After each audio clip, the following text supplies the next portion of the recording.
4000चे 5%, 4000 चे 5%, टक्के म्हणजे भागिले 100 असतात म्हणून लिहून टाकायचे. ठीक आहे. हे शून्य कटला, हे शून्य कटला, हे शून्य कटला, हे शून्य कटला. उरले किती? 40 गुणिले 5. बरोबर आहे. इथे 40 उरले आणि इथे 5 उरले. यांचा गुणाकार केला तर 4 पंचे 20 आणि हा शून्य वर देऊन टाकायचा.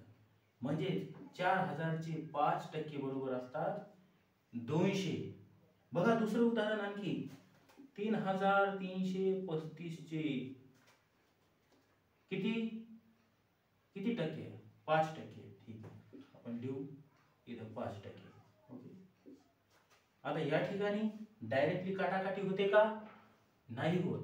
म्हणून काय करायचं, याचा भाग देत असताना किती शून्य आहेत तेवढे घरे इकडं दशांश देऊन टाकायचा. हे 2 शून्य कट करून टाकायचे आणि 1 2 इथं दशांश. म्हणजेच 33.35 गुणिले 5 हे उरलेले आहेत आपल्यापाशी. आता याचा पूर्ण भागात गुणाकार करायचा. म्हणजे कसं, या ठिकाणी तर गुणिले करून टाकायचं आणि करून टाकायचं उत्तर आपलं. 5 5 25, 5 त्रिक 15, 15 आणि 2 17, 17 ला 7, हाचा आला 1, 5 त्रिक 15, 15 आणि 1 16, 16 ला 6, हाचा आला 1, 5 त्रिक 15 आणि 1 16. ठीक आहे. दशांश किती नंतर आहे? 2 नंतर. म्हणजेच हे आपलं उत्तर आलं 166.75. म्हणजे हे 75 पैसे आहेत आणि हे काय आहेत?